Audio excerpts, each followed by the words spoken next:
injustice, no matter the cost. Comrade uShivambu, the nation has been waiting for this moment. Please come forward. Thank you. No, I have to take off this cap because so that I can listen properly and be much more visible.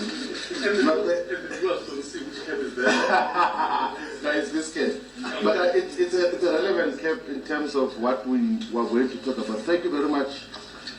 Thank you very much, Comrade Nolu Babalo, who has volunteered to assist us in terms of this process, and want to also acknowledge the president of Manda Ashu Workers Union of South Africa, which I'm a volunteer of. I'm a volunteer of Mausa, a union that organizes workers, community workers, and workers that are organized under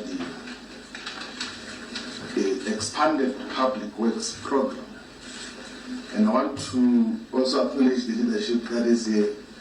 I don't know if they was mentioned in my names, former Treasurer General of Mkondo Season, Kubani, is with us here. And the Comrade Mahlaba as well from Basel Natal, the provincial organizer of Mkondo Season,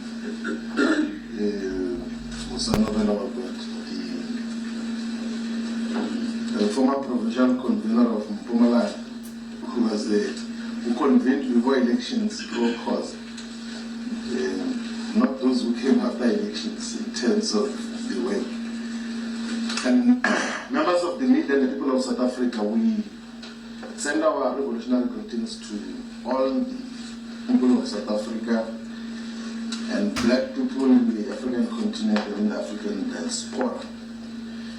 We have called this press conference to speak about some of the recent political developments as it relates to the roles that we're playing in control season. That on the 3rd of June 2025, the leadership of Mkondo Season, after national officials meeting, announced the discontinuation of my role as the Secretary General of Mkondo Season. And when the appointment of the announcement was made, there was an indication that would be redeployed to the National Assembly to form part of the parliamentary caucus of Mkondo Season. The principle established in the public announcement was that no leader and no member of Mkondo Season should speak about the reasons why the decision was taken.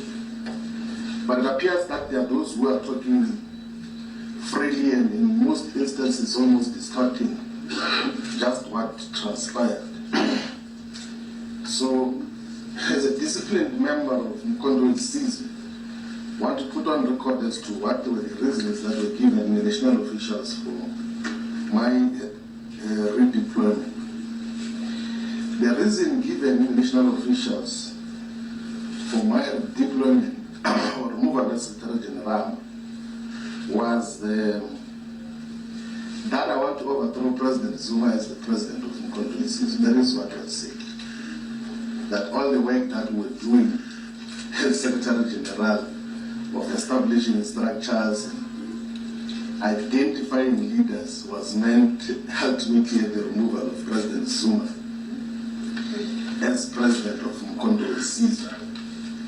And as part of that reason, an extremely bizarre and fake intelligence report was produced, which was claimed to be a conversation between me and some people in the African continent, where it is alleged that despite raising money to remove President Zuma, I'm also accumulating supernatural powers to make people disappear.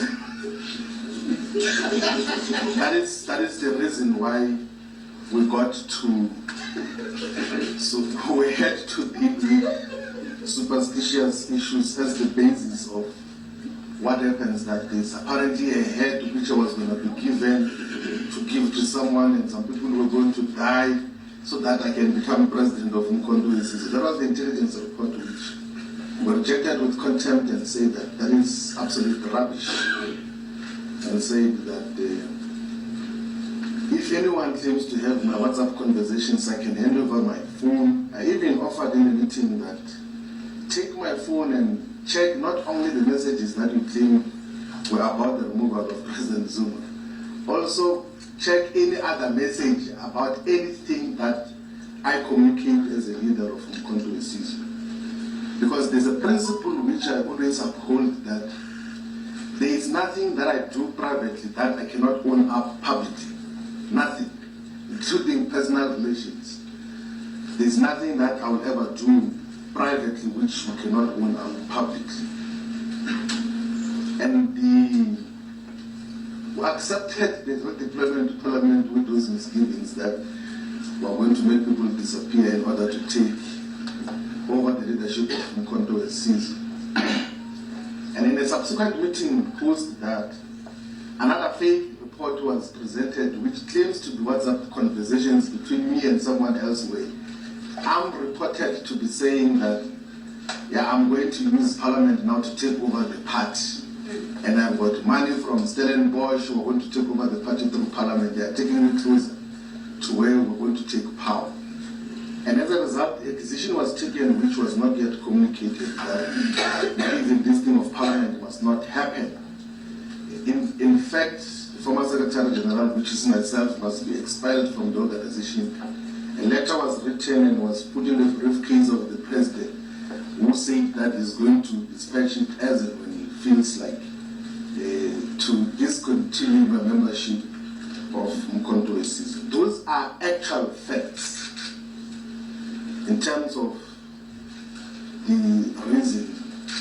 And where does this come from? So the president of Mkondo Wesizwe, whom I dearly and so deeply respect, is surrounded by political scoundrels who opportunistically use his kindness, sometimes gullibility that comes with age, to write down fake intelligence report to influence him towards wrong directions. And the reason they do that is because they want to steal money of Mkondo Wesizwe. And they are doing so now. Withdrawal of not less than 7 million rand every month from the organizational coffers. That is what divided, and that is what, and we're talking about this because we raised it internally, that stop what you are doing, because you're going to get the party deregistered as a political party, because there's no sound reason on what has been happening, and it's things that we can be reasonable doubt, not because it's things that you can change, and it's things that you cannot fake. And for that reason, when we raise every TG who has ever raised that, got to be removed as leadership of Mkondo Wesizwe. And there's no TG who has resigned as Mkondo Wesizwe. All of them were removed to then deal with scoundrels who surround President Zuma to steal money of the organization. I carried my responsibilities as leader of Mkondo Wesizwe with utmost respect and respected everyone. Led with the collective the process of drafting the constitution and other foundational documents of the organization. Set up structures as part of the collective effort. Got to institutionalize the MK Women's League, the Youth League, the Students' Movement, the MK Interreligious Movement, which in the past used to exist as separate organizations of the South African Interfaith Religious Council, MK Religious Desk, Abela Piben Babuko, and various other organizations, interfaith, and then we got to unite them to have one organization. We got to even have to formalize the relations between Mkondo Wesizwe and the Progressive Civic Congress. Formalize the relationship with MK and MK professionals, MK meetings, there's a lot of commendable work which was done by MK. It's a group of medical doctors and health practitioners who were going to communities to offer healthcare services. And in the process of doing that, every day, the political scoundrels work endlessly to speak negatively about the work that we're doing. I was saying, actually, I said it in the national officials meeting because we can't hold that meeting in private, even when people are talking now. That in December 2024, there was a statement written to remove me as the Secretary General on the basis that I'm about to announce a political party with Uzovula and whom I had never spoken to about anything. Draft statement and was even shared with me. Remove him today because he is going to form a political party. And that is full-time work that is dedicated on everything that we do. When you sit down, it's a problem. When you stand up, it's a problem. When you go out, it's a problem. When you come in, it's a problem every day. Because those who surround him have got evil intentions in terms of what they want to happen. I've got tremendous respect for President Zuma. I think that in the few close working relationships that we've got to maintain and work with now, I think I've learned more in the 6 months than I learned in the 10 years I was deputy president of of the EFF. I learned more as a member of Umkhonto than I learned as a deputy president of the EFF. In terms of real politics and appreciation of both the domestic and the global politics, much more thorough in terms of the issues. And under no circumstances would I ever fault President Zuma and his politics. I joined Umkhonto because I thought that as part of the political historiography of South Africa, his politics and character should be protected and a legacy built around his proper politics, not the ones of credibility and the producing of fake intelligence. Since the decision to remove ourselves as Secretary General took place, there have been a lot of ordinary South Africans from all corners of the country. There have been a lot of comrades who came from Umkhonto from the ANC, from the EFF to say, what then do we do moving forward? Because I did explain to them what were the developments. And a substantial number of those say that don't ever try to join the ANC, and I fully agree with it. That will never join the ANC. It's directionless, it doesn't know what it's doing, it's in collaboration with the wide system now. And there are those who say don't ever join or rejoin the economic freedom fighters because it's a cult. And I agree with them. There's no space for sound ideological reasoning. And there's no self-respecting person who can join both the ANC and the EFF. I agree with that fully. And there are those who say that there's fundamental weaknesses with Umkhonto that the organization seems to be run by a family and seems to be inconsistent on issues of discipline, seems to be directionless and sometimes takes conservative and reactionary positions. I say that part of the reasons why we joined Umkhonto is we could observe from far that we can't allow South Africa in a political organization that can become a tribalist and regional organization with such influence. Instead of throwing insults at MK, we have to play a role in contributing to its ideological character and politics and direction. And I think that we did successfully in terms of what happened. Now, there's several observations about the organization of Umkhonto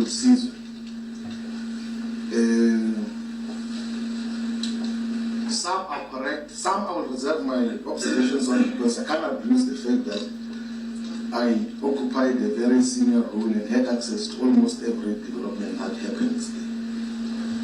But those who want to hear my views privately who can speak about that, but I'll never abuse the fact that there's a role that would be. I did that when I left the EFF, that I said I'll never speak bad about the EFF when I was MK, and I never did. And I'll never speak bad about the MK. I'll never demonize its perspective. But also of those who came, there are those who said that we should form a political party or a political movement to contest the 2026 and 2029 elections. My view about the formation of a political party is that a political party must never be founded by an individual. My prompt response to the first number of people who came was that let us not form a political party, let us fight within the existing political parties. But that if we were to form a political party, let us go to the people of South Africa and ask them if they want to have a political party. We can't form a political party as a group of friends and as few individuals. So a political party should never be an individual project where you feel like, no, I want to start a political party and then start it. It must never be a family project. It's very dangerous to have political parties which are family run. A political party must not be a tribal or ethnic project. In South Africa today, a political party must not be a regional, must not even be a provincial party. A political party must not be a platform for self-enrichment. It must not be a fiefdom. It must not be a cult. If anything, a political party should be a fighting instrument and vehicle for the people of South Africa. Must deeply espouse the principles of democracy and democratic consultations in terms of how decisions are taken. Must be transparent and must be accountable in the way that it does. So to the comrades that came to say let us form a political party, we said that we can't take that decision. Let us subject that process to the people of South Africa.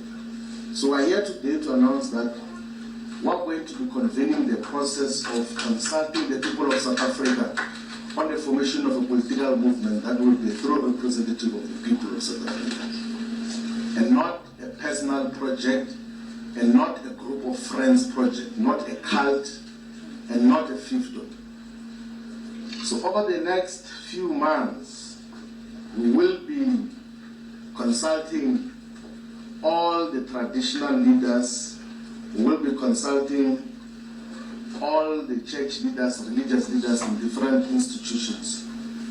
We will be seeking the views and opinions of all the manifestations of the Zion Christian Church, of the Nazareth Baptist Church, of the IPCC, of the 12 Apostolic Church in Christ, of the 12 Apostolic Church in Trinity, of the Bantu Church of Christ, and all the charismatic churches.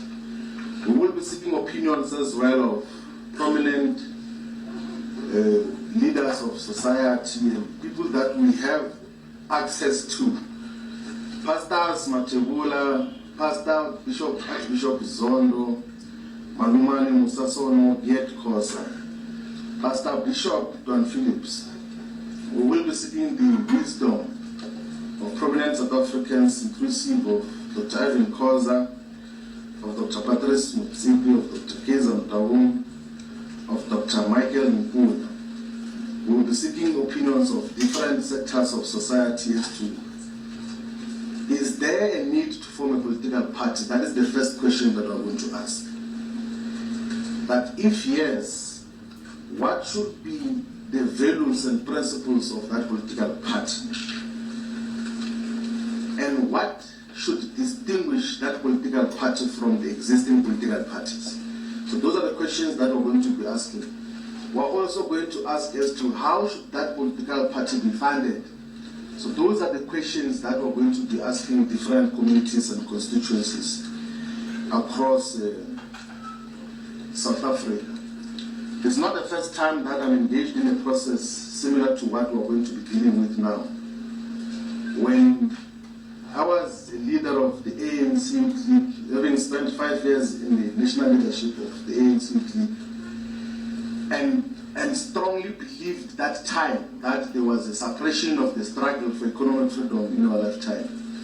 I began in 2012 when I was still a member of the ANC to publicly write that perhaps the struggle for economic freedom in our lifetime should exist as a separate organization outside of the ANC. And then in March of 2013, I wrote a perspective as to why a political party should be founded. And that perspective is within the founding manifesto of the economic freedom fighters. And everyone else who came after that perspective joined that perspective and believed as to what we got to do.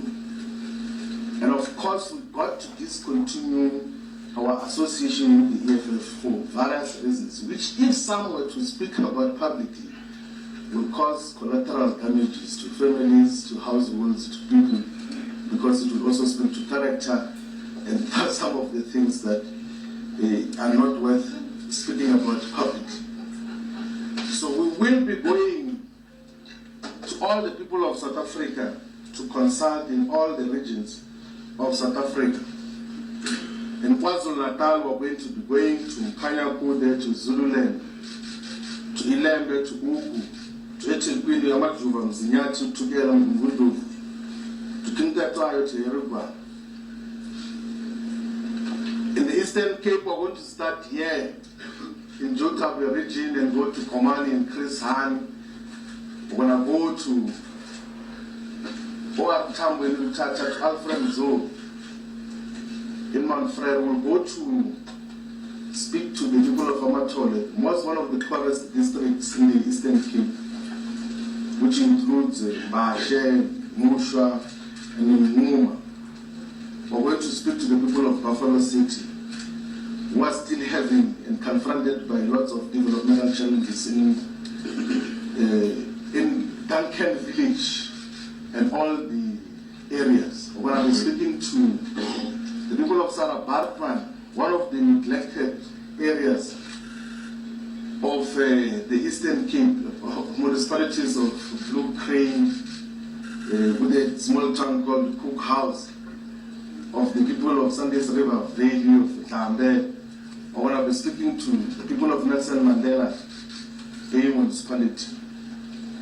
In the Northwest Province, we're going to be consulting with the municipalities which are named after the doctors of Ngaka Mutirumulema, of Dr. Ruth Sukhumotsi Mumpati, of Dr. K.K. Kaunda, of Bojana. We'll be speaking to all the people of the Northern Cape and Francis Bard, in one of the most underdeveloped regions of Pixley Kaseme. We'll be speaking to ZF Mukau, members to Namaka, to the communities of John Taole, Haitewe region, which is still facing a lot of super exploitation by those who are operating the mineral resources. Here in Gauteng province, we are going to be speaking to the people of Johannesburg, of course, to the dysfunctional municipality. We will be speaking to the people of Ekurhuleni and people of Sidibeng, of West Rand, of Tshwane. In the Free State, we're going to be speaking to the people of Ezilitari, of Lijoliputsa, of Mangaung, of Mufutayana, of Karib. All the 3 municipalities of Karib are dysfunctional. We're going to be speaking to the people of the Western Cape, in Cape Metro, in Southern Cape, in Cape Wildlands, in West Coast, in Central Karoo and Overberg.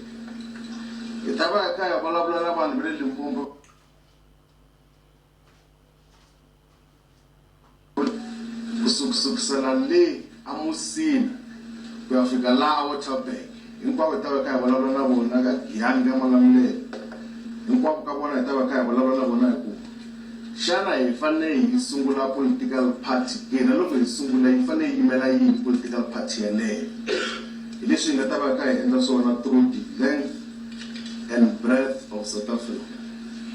I'm not talking about all these areas because I read them elsewhere. There is no area in South Africa where I have not done political work. None. Not as a political tourist. As a person who went to do political work, I know and have been familiar with the dynamics of each and every district of this country and have done political work in all corners of this country. In Mpumalanga, I forgot to speak about Mpumalanga. I've worked in Mpumalanga for the longest time. In Tanzania, in Bushbuck Ridge, Chewu, Bombela, and Ngomas, small municipalities. In Angala, we are going to have deeper consultation in the district that is named after Herr Shadrach Sibande. We're going to take up the spear that was left by Treasure Tabete in Mkono and fight the battles of the people of Mkono, of the balancing of all the municipalities of Herr Sibande. So ladies and gentlemen, the people of South Africa, we are here today to announce a process that is going to speak to all the people of South Africa with the aim of establishing a political party if the people of South Africa say we should do so. We do not want to do that as a personal project or as a group of friends project. It must be a party that is owned by the people of South Africa. So that is basically what we had called this press conference to communicate, and we will be going to the ground to speak to the people. We'll be talking to young people via social media platforms and other media platforms. We'll provide platforms as to how the engagements are going to happen.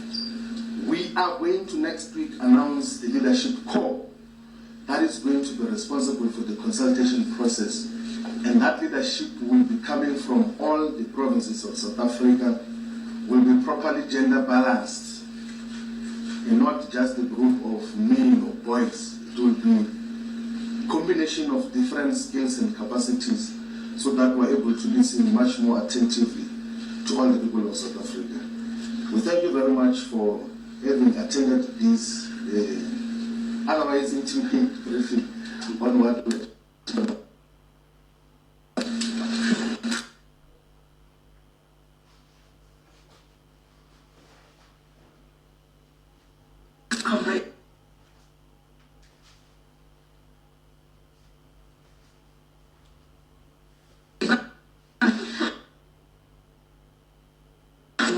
forward. Two questions. So,